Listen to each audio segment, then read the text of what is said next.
Hello friends, कैसे हैं आप सभी लोग। आई होप आप सभी लोग बहुत बढ़िया होंगे। मैं के आर सैनी के आर एजुकेशन पर आप सभी का स्वागत करता हूं। दोस्तों, आज वीडियो में बात करने वाले हैं डीए और डीआर के रिगार्डिंग लेटेस्ट अपडेट के ऊपर। जी दोस्तों, महंगाई भत्ता जो है आपका जनवरी 2025 से कितना बढ़ने वाला है, कितनी आपकी पे और पेंशन बढ़ने वाली है, और इस बार जो नवंबर 2024 के आंकड़े जारी किए हैं एआईसीपीएन के, वो बेहद चौंकाने वाले हैं। जी दोस्तों, जैसा कि आप सभी लोगों को पता है, डीए और डीआर की जो घोषणा होती है 6 महीने में एक बार, यानी साल में 2 बार होती है, 1 जुलाई से और 1 जनवरी से। जनवरी वाले का जो अनाउंसमेंट मार्च में किया जाता है और अप्रैल के अंदर आपकी सैलरी में विद एरियर मिल जाता है। जुलाई वाले का अनाउंसमेंट सितंबर में होता है और अक्टूबर की सैलरी में विद एरियर आपको भुगतान कर दिया जाता है। अब देखिए, एआईसीपीएन के जो पिछले 6 महीने के जो आंकड़े होते हैं उसके आधार पर सरकार जो है डीए और डीआर की यहाँ पे घोषणा करती है। तो 1 जनवरी से जो डीए और डीआर की घोषणा होनी है वो आपका पिछले जुलाई से लेके दिसंबर तक की जो एआईसीपीएन के आंकड़े हैं उनके आधार पर होगा। तो नवंबर 2024 के आंकड़े जारी कर दिए गए। जिस हिसाब से आंकड़े बढ़ोतरी होती है उसी अकॉर्डिंग आपका जो डी और डीआर में भी बढ़ोतरी होती है। तो देखेंगे आंकड़े कितनी बढ़ोतरी हुई है और कितना महंगाई भत्ता आपको जनवरी 2025 से मिलने वाला है। ये लगभग तय हो गया इन आंकड़ों के आधार पर। तो सबसे पहले रिपोर्ट देख लेते हैं कि आंकड़ों में जो है कितना यहाँ पे उछाल हुआ है। देखिए दोस्तों, लेबर ब्यूरो की कल की रिपोर्ट है 6/1/2025 की, और यह है नवंबर 2024 के आंकड़े। यहाँ पे देखिए अक्टूबर 2 नवंबर के जो है आंकड़ों में कंपैरिजन करते हैं। तो अक्टूबर में आंकड़े जो थे 144.5 थे, और अभी जो आंकड़े हैं वो आपका 144.5 है, यानी कुछ भी बढ़ोतरी नहीं हुई है, जीरो बढ़ोतरी हुई है। इसका मानना यह है कि नवंबर के अंदर जो महंगाई थी वो अक्टूबर के अंदर महंगाई थी वो सेम थी, यहाँ पे रहने वाली थी। मतलब महंगाई सेम थी, उसमें किसी भी टाइप की बढ़ोतरी यहाँ पे नहीं हुई है। क्योंकि दोस्तों जिस हिसाब से महंगाई बढ़ती है उसी के अकॉर्डिंग ये इंडेक्स के जो है आंकड़े यहाँ पे बढ़ते हैं। इन सब चीज़ों पे जो है ये आंकड़े डिसाइड होते हैं। तो अक्टूबर के जो आंकड़े थे उसमें और नवंबर के जो आंकड़े थे उसमें कोई भी चेंजेस नहीं हुआ है, नो चेंज यहाँ पे रहा है। और ये आंकड़े कभी बढ़ जाते हैं, मैक्सिमम चांसेस और बढ़ने के, और कभी कभार जो है ये घट भी जाते हैं। तो अभी नवंबर तक के जो आंकड़े आए हैं तो इसके आधार पर अपन ऑनलाइन डीए कैलकुलेटर के माध्यम से पता लगाते हैं कि अब तक जो है आपका डीए कितना पहुंच चुका है। अब दिसंबर 2024 की रिपोर्ट आनी और बाकी है, और पूरा मामला उस 1 महीने की रिपोर्ट के आधार पर तय होता है। तो यहाँ पे देखिए अभी 5 महीने की जो रिपोर्ट आ चुकी है उनके आधार पर लगभग तय हो चुका है कि डीए और डीआर आपको कितना लगने वाला है। और अब दिसंबर की अगर रिपोर्ट जो आएगी वो अगर थोड़ा सा भी ऊपर नीचे होती है तो आपका डीए और डीआर जो है 1% ऊपर नीचे यहाँ पे हो सकता है। वो कैसे होगा, ऑनलाइन डीए कैलकुलेटर के माध्यम से आपको बताता हूँ।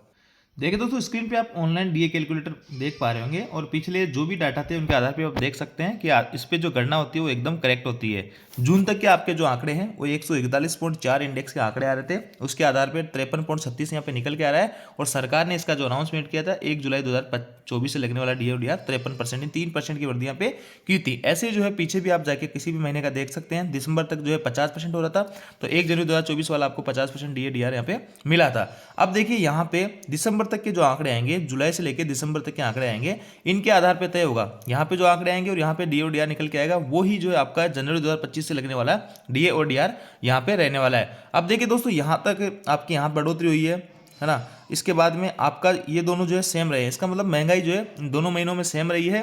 अक्टूबर में जो महंगाई थी वही नवंबर में थी, इसीलिए दोनों के आंकड़े जो है बराबर यहाँ पे दिखाई दे रहे हैं। तो अभी तक नवंबर के आंकड़े इसमें ऑनलाइन डीए कैलकुलेटर डालने के बाद में आपका डीए और डीआर जो निकल के आ रहा है 55.54, यानी 55.54, यानी 55.5 के आसपास आपका डीए और डीआर निकल के आ रहा है। और पॉइंटों में सरकार इसको काउंट नहीं करती है, पहले जो रहता है उसी को यहाँ पे सरकार अनाउंसमेंट कर देती है।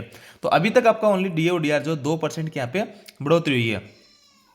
अब मान लेते हैं सपोज दैट अगले महीने में भी सरकार जो इसको आंकड़े नहीं बढ़ाती है, मतलब महंगाई नहीं बढ़ पाती है, तो आंकड़े इतने कितने यहाँ पे रह जाते हैं 144.5। अगर दोस्तों इतना भी अगर आपका आंकड़ा रहता है 144.5 भी, तो भी आपका जो है डीए और डीआर 56% हो जाएगा, यानी 3% की आपकी वृद्धि इसके अंदर हो जाएगी अगर किसी भी टाइप की बढ़ोतरी यहाँ पे नहीं करती है तो। और बढ़ोतरी अगर करती भी है, मान लो 1 अंक की भी अगर यहाँ पे बढ़ोतरी हो जाती है, यहाँ पे 145.5 हो जाता है, तो फिर आपका डीए और डीआर कितना निकल के आएगा वो भी अपन देख लेते हैं। तो यहाँ पे देखिए 145 अगर इसको करते हैं तो भी आपका 56.16 यहाँ पे निकल के आएगा। कहने का मतलब मैक्सिमम जो है आपका 3% डीए और डीआर यहाँ पे बढ़ सकता है। कोई अगर कहे कि 4% डीए और डीआर बढ़ने वाला है तो वो एकदम यहाँ पे गलत है। मैक्सिमम से मैक्सिमम अगर माने जनवरी 2025 से बढ़ने वाला डीए और डीआर 3% यहाँ पे बढ़ने वाला है, क्योंकि मैंने आपको 1 अंक की बढ़ोतरी करके देख ली है जो जनरली इतनी आसानी से होती नहीं है। तो इसलिए 3% मैक्सिमम आप मान के चले। कोई अगर कह रहा है कि 4% बढ़ेगा तो वो यहाँ पे गलत साबित हो जाता है। अब देखिए दोस्तों, इस 3% में भी जो है यहाँ पे एक तरह से एक बड़ा लोचा आपको सामने नजर आएगा। अब मान लो दोस्तों सरकार इसमें बढ़ोतरी नहीं होती है, महंगाई नहीं बढ़ती है, और इसके इंडेक्स के जो आंकड़े हैं यहाँ पे कम हो जाते हैं, तो फिर क्या होगा? क्या फिर जो है 56% मिलेगा या 56% से कम हो जाएगा? तो देखिए दोस्तों, यहाँ पे अगर इन आंकड़ों में जैसे 144.5 है, इसमें अगर कमी करते हैं 0.7 की, यानी अपन यहाँ पे 0.7 की कमी करने पर 143.8 तक आपका जो है आंकड़ा आ जाएगा। 100 अगर 0.7 की भी इसमें अगर कमी हो जाती है तो भी जो है आपके 56% DODR आपको यहाँ पे मिल जाएगा। अगर 0.7 से अगर कम हो जाता है, यानी 0.8 की कमी अगर हो जाती है तो फिर आपको जो है 56% DODR यहाँ पे नहीं मिलने वाला है। तो यहाँ पे आपने क्लियरली देखा कि अगर 0.7 तक की अगर कमी होती है, और देखिए कोई दोस्त कहेगी अगर कमी नहीं होती है, तो पिछले आप जाके देख सकते हैं कई बार कमी भी हुई है। तो इस हिसाब से अगर कमी 0.7 तक कमी होती है तो आपको 56% 3% की DODR में बढ़ोतरी देखने को मिलेगी। अगर 0.7 की जगह 0.8 की कमी हो जाती है तो देखिए यहाँ पे इसको 7 करने पे आपका 55 पॉइंट ये हो जाएगा। तो ये जो है आपका 56% नहीं पहुंच रहा है, ऐसे में जो है आपका मिस्टेक हो सकती है और आपको DODR जो है 2% यहाँ पे मिल सकता है। तो वैसे पूरी पॉसिबिलिटी है आपको 3% यहाँ पे मिलेगा, क्योंकि इतना जो है कम होने की उम्मीद यहाँ पे नहीं है। अगर 144 भी रखते हैं इसके अंदर, बढ़ती भी नहीं करते हैं, तो भी आपको जो है 56 प्लस जो है डी आपको देखने को मिलेगा, यानी 3% की सीधी सीधी आपकी यहाँ पे बढ़ोतरी हो रही है। और तो 3% आपका पे और पेंशन यहाँ पे जनवरी 2025 से बढ़ने वाला है। जितना भी आपका बेसिक है, अगर किसी का बेसिक जैसे कि 18,000 रुपये है ना, तो 18,000 में 3% की वृद्धि करेंगे तो आपको 540 रुपये पर महीने के हिसाब से यहाँ पे वृद्धि होने वाली है।